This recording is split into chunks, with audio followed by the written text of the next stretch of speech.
Wassalamualaikum warahmatullahi wabarakatuh. Terima kasih Ketua AHY.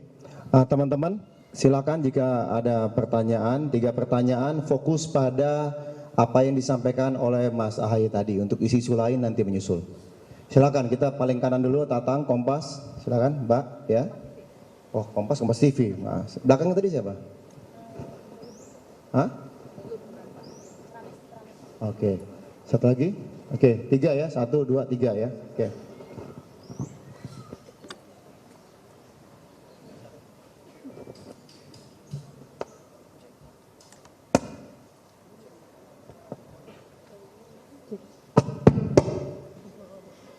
Cek.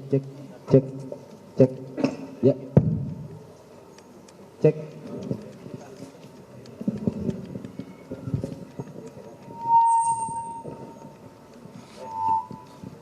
Cek. Ya, selamat siang. Ya, selamat siang Bang AHY dan juga segenap rekan-rekan dari Partai Demokrat. Mohon izin Tatang dari Kompas.com mau bertanya. Ini kan upaya dari KSP Muldoko ini kan selalu juga dikaitkan dengan peristiwa-peristiwa politik, termasuk sempat juga disampaikan bahwa ini juga adalah upaya untuk menjegal pencapresan Mas Anies Baswedan.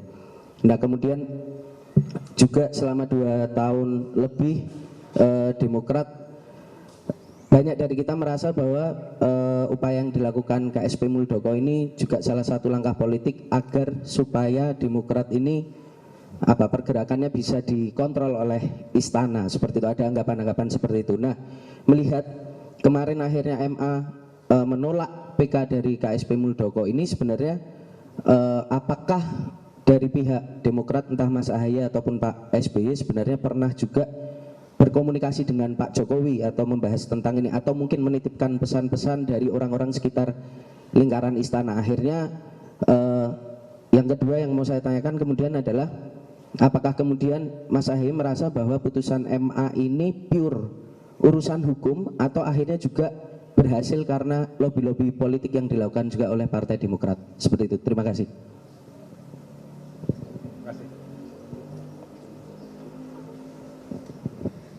Cek. Selamat pagi Mas AHY dan juga kader Demokrat yang lainnya. Saya Fedriska dari Kompas TV. Pertanyaan saya adalah, artinya kan setelah ditolaknya gugatan PK tim Muldoko gitu ya terhadap terkait dengan kontroversi dengan Demokrat, artinya kan langkah Demokrat ke depannya akan lebih ringan begitu ya, tidak ada beban lagi. Lalu kemudian bagaimana terkait dengan pencapresan Mas AHY, maksudnya Mas Anies, dan kemudian terkait hingga belum ini saat ini belum ada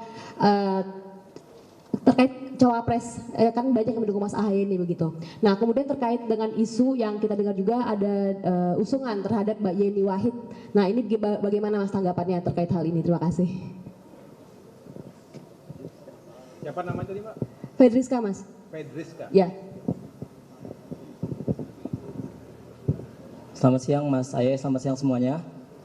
Izin Mas Faisal dari MNC IJS TV. Salah satu kubu dari Muldoko kan kemarin sempat berbicara ya bahwa Partai Demokrat ini akan tetap hancur atau terjadi perpecahan meskipun PK sudah ditolak oleh MA. Dan ini mengisyaratkan kalau ada rencana cadangan ya Mas ya dari kubu Muldoko. Mas AHY sendiri dengan Partai Demokrat ini menghadapinya akan seperti apa Mas? Akan hancur? Iya, dari kubu Muldoko sempat berbicara seperti itu Mas. Oke. Dan ini kan mengisyaratkan ada rencana cadangan nih Mas dari mereka. Terima kasih. Terima kasih. Ya. Faisal tadi ya? Oke. Terima kasih.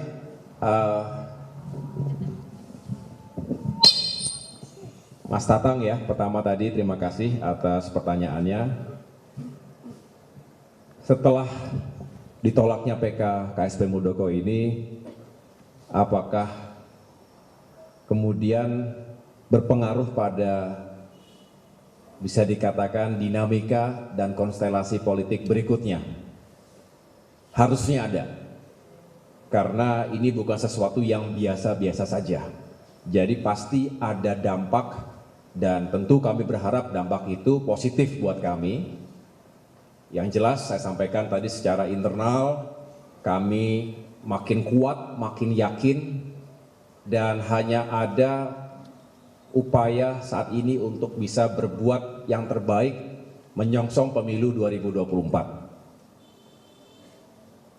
Kita punya target-target pencapaian untuk pemilihan anggota legislatif. Tapi juga kita tahu bahwa salah satu agenda, boleh saja didinai, boleh saja ada yang mengatakan, Demokrat mengada-ngada. Tetapi saya rasa tidak perlu terlalu sulit untuk merasakan dan juga untuk mengikuti apa yang terjadi dalam politik Indonesia saat ini, dan dalam kaitan itu kami punya hak untuk mengatakan dengan jelas bahwa memang benar upaya pembegalan Partai Demokrat, salah satunya agar Demokrat yang tadi sampaikan Bung Tatang adalah agar tidak punya kekuatan atau paling tidak melemahkan kekuatan Demokrat secara signifikan. Dan apalagi kalau merampas itu kan berarti udah berganti semuanya. Yang tadinya kita mau ke utara dibawa ke selatan. Jadi tidak perlu terlalu sulit kita membayangkan dan merasakan itu. Silahkan kalau ada yang tidak setuju, saya juga menghormati argumentasinya, tetapi kami juga punya hak untuk menyampaikan bahwa ini memang dilakukan pertama untuk merampas kedaulatan Partai Demokrat agar Demokrat tidak lagi eksis sesuai dengan jati dirinya. Mungkin diambil orang lain, dalam hal ini KSP Muldoko yang ingin mengambil Demokrat. Demokrat tetap ada, tapi pastilah tidak sesuai dengan jati dirinya. Karena yang bersangkutan bukanlah anggota Partai Demokrat. Bukanlah yang berjuang bersama Partai Demokrat selama ini. Tidak punya otoritas dan hak untuk bisa mengatakan ialah yang paling berhak dan paling tahu caranya membesarkan Partai Demokrat. Tentu itu semata-mata murni politik untuk bisa menghancurkan eksistensi Demokrat sesuai dengan jati dirinya, yaitu sebagai partai nasionalis religius. Saat ini kebetulan memang kami sebagai partai di luar pemerintahan, sebagai oposisi, tapi ingat bahwa Demokrat juga pernah 10 tahun menjadi the ruling party di Republik ini. Jadi saya merasa ini ada kaitannya semua, dan kalau ditanya apakah ada komunikasi dengan Presiden Jokowi, yang kami lakukan di awal dulu, ketika saya menjelaskan kepada beliau, dan beliau juga mengatakan bahwa ya beliau tidak tahu apa-apa ketika itu. Tapi saya menyampaikan bahwa ini telah terjadi, dan KSP Muldoko adalah bawahan Presiden Jokowi langsung. Sehingga saya melalui surat sebelumnya kemudian mendatangi beliau ataupun diundang ketika itu di Istana Bogor. Memang tidak diberitakan di media, tapi kita ingin mendengarkan langsung seperti apa duduk perkaranya. Walaupun ketika itu masyarakat berharap, wah kalau begini udah terlalu sekali, harusnya ya ada langkah-langkah yang lebih menentukan. Misalnya, kalau terbukti KSP Muldoko melakukan perbuatan yang tidak etis, merampas partai yang berdaulat, harusnya ada hal-hal lain selain hanya ditanya begitu. Tapi kita nggak masuk ke sana. Itu biarkan. Kita juga nggak ingin mengutak-ngutik hak prerogatif presiden. Tapi rakyat itu yang bicara. Tapi kami tidak ingin terganggu dengan apapun itu. Kami ingin fokus bahwa ini masalahnya ada kedaulatan partai yang ingin dirampas begitu saja. Dan kalau ini terjadi dan itu berhasil mereka lakukan, sama saja demokrasi mati begitu. Jadi di situ Bang Tatang kami fokus, dan alhamdulillah justru karena kami fokus segera kita melakukan konsolidasi every single day and night. Setiap hari berjalan, bergerak terus. Dan alhamdulillah disitulah bangkit militansi, keberanian, soliditas, dan juga kecepatan taktis yang kita jalankan dalam kepemimpinan krisis. Akhirnya hikmah besarnya adalah justru Demokrat termasuk salah satu yang mendahului melakukan konsolidasi. Dan alhamdulillah saya bisa merasa hari ini kader Demokrat juga semakin semangat untuk menghadapi pemilu ke depan. Jadi di situ, tepuk tangan boleh.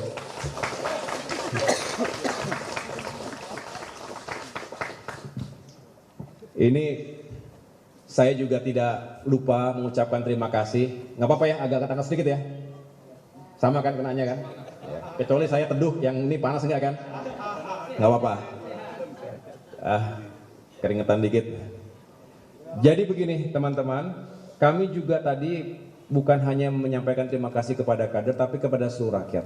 Banyak sekali simpatisan, bahkan para jenderal relawan datang. Waktu itu ingat awal-awal sekali itu di sini hampir tiap hari ada mimbar politik ya, mimbar demokrasi dari berbagai kalangan datang. Saya hanya ingin mengingatkan itu agar tidak dilupakan. Ini menjadi bagian dalam sejarah, bukan hanya Demokrat tapi sejarah demokrasi kita. Bahkan cap darah di sini. Cap darah dilakukan oleh banyak kalangan masyarakat hanya untuk menjadi bagian dari perjuangan karena tidak mampu melakukan yang lainnya. Paling tidak datang menunjukkan kebersamaan bahkan dengan cap darah. Itu semua kami apresiasi dan tidak bisa membalasnya dengan apapun selain doa terbaik bagi Bapak Ibu sekalian yang telah berkenan datang dan memberikan support langsung pada kami. Begitu Bang Tatang, terima kasih. Kemudian yang kedua dari Fedriska, tadi Kompas TV, terima kasih pertanyaannya. Apakah langkah Demokrat lebih ringan? Semoga. Tapi saya tidak punya ekspektasi yang berlebih-lebihan. Saya hanya senang kalau kita semua justru selalu waspada, selalu terlecut. Tidak gara-gara ada sebuah pencapaian baru membuat kita lebih merasa ya tenang-tenang begitu. Tapi kalau dibilang ringan, harusnya. Karena selama ini kita kayak separuh diikat tangannya kakinya gitu. Ini jangan-jangan enggak, jangan-jangan. Perasaan PHP itu nggak enak kan? Perasaan ngegantung tuh nggak enak gitu. Nah ini kita kayak begitu tuh kira-kira. Jadi ini kemana nih? Terus banyak lagi isu-isu yang nanti lihat aja. Walaupun 18 kali menang nanti PK kalian dikalahkan. Wah banyak sekali itu. Tapi kami tetap cool, calm, and confident. Tenang, saya katakan tenang. Tetap percaya diri. Tapi jangan pernah mengatakan, nggak akan mungkin, nggak boleh. Itu jumawa. Kita tidak boleh menjadi pribadi yang jumawa, karena semua itu Tuhan, Allah Subhanahu Wa Taala. Dan Allah punya skenario yang terbaik. Kemarin 10 Agustus itu adalah skenario Tuhan. Jadi saya senang kita semua, para kader juga selalu mengatakan kita harus tetap mawas diri dan tidak boleh lengah, karena ini menyangkut ke pertanyaan Bung Faisal dari MNC. Apapun nanti komentar yang mereka akan lontarkan, hati-hati, lihat saja nanti PK walaupun ditolak, kami mendengar itu sudah 19 kali. Artinya yang ke-20, ke-21, ke-22 dan seterusnya akan kami hadapi. Itu saja. Apapun, apakah itu secara hukum, secara politik, secara sosial, apapun, anything. Karena kami hanya berpegang teguh pada sebuah sikap yang tidak berubah dari awal. Ini masalah kebenaran, masalah keadilan, masalah kebebasan dan demokrasi di Indonesia. Jadi insya Allah itu nilai-nilai yang akan abadi, sehingga pertarungan berhenti di sini atau dilanjutkan, insya Allah kami akan tetap berpijak pada nilai-nilai tadi dan akan siap untuk menghadapi itu semua. Saya kembali lagi kepada Mbak Frediska terkait dengan Cawapres, isu Cawapres ini. Saya rasa kita semua punya harapan. Sama seperti tadi, yang mahal dalam kehidupan kita itu adalah certainty, kejelasan dan kepastian. Saya pikir semua seperti itu. Makanya seringkali kita mengatakan bahwa ketidakpastian, ketidakjelasan itu yang sering membuat orang tidak optimal. Begitu pula masyarakat kita. Masyarakat menunggu sebetulnya, ini bagaimana koalisi perubahan ini? Kapan akan bisa dipastikan kepada seluruh rakyat Indonesia, terutama masyarakat yang pro perubahan? Saya pikir ini adalah pandangan dan statement yang rasional. Itulah mengapa sebetulnya dalam komunikasi lintas partai, 3 partai, isu-isu tersebut sudah sering kita angkat. Demokrat juga termasuk yang terdepan untuk mengatakan waktu itu sangat berharga. Waktu sangat berharga. Kita ingin segera melakukan berbagai hal yang efektif, tepat sasaran. Tapi semua itu tentu membutuhkan kejelasan dan kesatuan komando. Disinilah sebetulnya kami terus bekerja untuk mencari momentum-momentum yang lebih baik lagi agar itu bisa ditentukan. Terkait nama sudah jelas. Nama cawapres disampaikan berkali-kali, diserahkan kepada capres. Dan kita semua tahu sudah ada satu nama di kantong capres. Beliau yang akan menentukan dan mengumumkan secara langsung kepada rakyat. Kita tunggu. Tetapi tentunya kita juga memahami bahwa dinamika konstelasi politik terus bergerak. Yang jelas kami ingin sukses dalam pemilu ini. Bukan hanya sekedar ikut-ikutan. Kami ingin mendapatkan peluang sejarah yang baik juga. Seperti halnya yang diharapkan oleh masyarakat Indonesia, terjadinya perubahan dan perbaikan di negeri kita.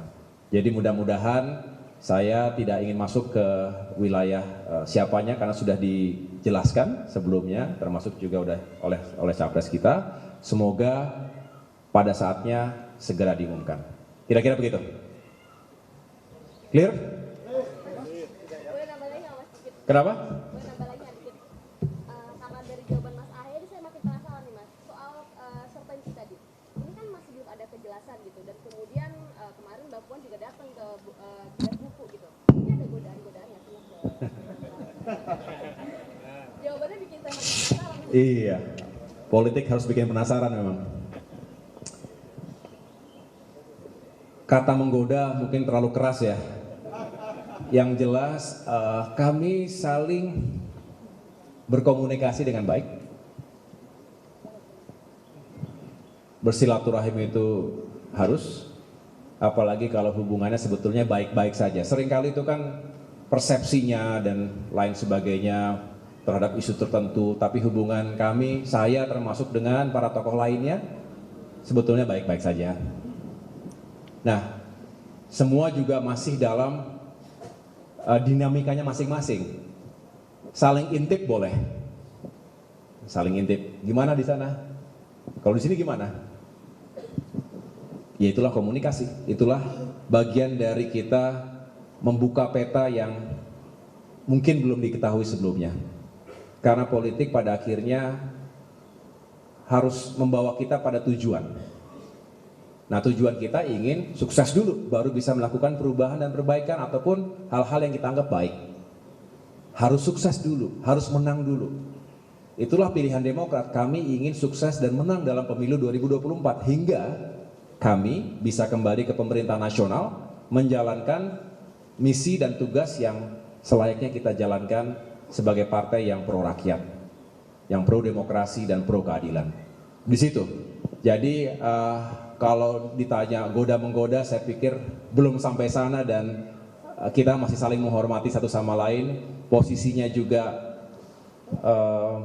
terus bergerak dalam arti selalu ada update di antara masing-masing poros koalisi saat ini. Tadi malam selain Mbak Puan juga ada Gus Muhaimin misalnya dari PKB, saya juga berdiskusi bagaimana di sana, bagaimana di situ. Menarik. Bikin penasaran, betul. Karena memang belum ada yang pasti. Yang pasti nanti kalau sudah didaftarkan di KPU dan kemudian kita sama-sama masuk menjadi kontestan Pilpres dan Pemilu, begitu. Ya, teman-teman, terima kasih. Ini soalnya waktunya juga udah 11.15. Ya. Kan para kader sudah lelah, sudah tadi Bapak bilang juga. Dari siapa, Mas? Saya Willy dari Harian Kompas. Ya. sedikit saja soal Kompas terus nih. Kader-kader, maksudnya ada beban psikologis di sana dan lain sebagainya, simpatisan juga, keraguan, semua itu memang sudah sirna. Tapi kan lukanya membekas. Iya. Kira apakah ada tindak lanjut dari Partai Demokrat untuk hal ini, seperti langkah hukum atau yang lain Iya. sebagainya terkait hal itu mungkin? Iya. Memang sudah kita jalani saja, kita terima, hal ini juga bagian dari demokrasi. Ini pertanyaan bagus sekali. Kita lihat, kami sebetulnya termasuk orang yang pandai memaafkan, tapi tidak melupakan begitu saja.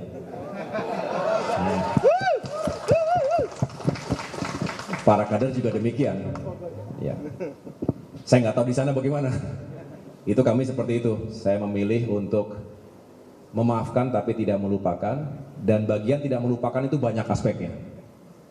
Kita lihat saja, saya tidak ingin menjelaskan sekarang langkah-langkah apa yang akan kami sampaikan, tapi kalau tadi kami sudah kebal, ditakut-takuti ini dan itu udah kebal itu.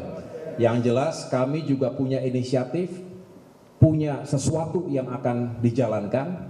Kami tidak tergoda untuk menjadi tidak fokus pada tujuan besar kami. Perjuangan ini tujuan besarnya bukan beradu dengan KSP Muldoko, bukan tujuan kami itu sebetulnya. Tapi itu datang dengan sendirinya. Datang tidak diantar, apa gimana? Datang tidak dijemput. Tidak diundang. Nah, yang jelas kita ingin fokus. Pemilu sudah di depan mata.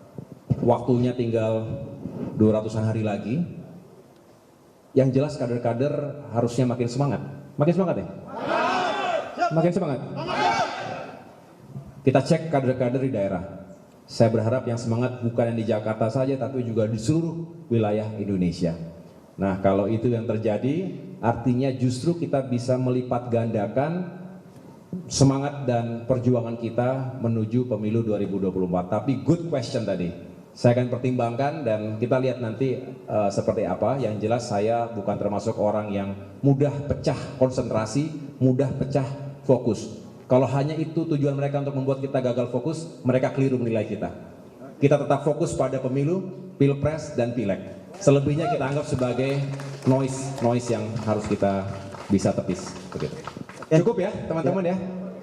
Makasih semuanya telah hadir. Sekali lagi saya senang sekali, ini pertanyaannya bagus-bagus, pertanyaan yang kritis tapi juga menggugah spirit kita untuk terus menjaga demokrasi dan kebenaran keadilan di negeri kita. Terima kasih, sukses buat teman-teman semuanya. Wassalamualaikum warahmatullahi wabarakatuh. Ya, terima kasih Ketum AHY, terima kasih teman-teman wartawan, dan dengan demikian berakhir sudah acara.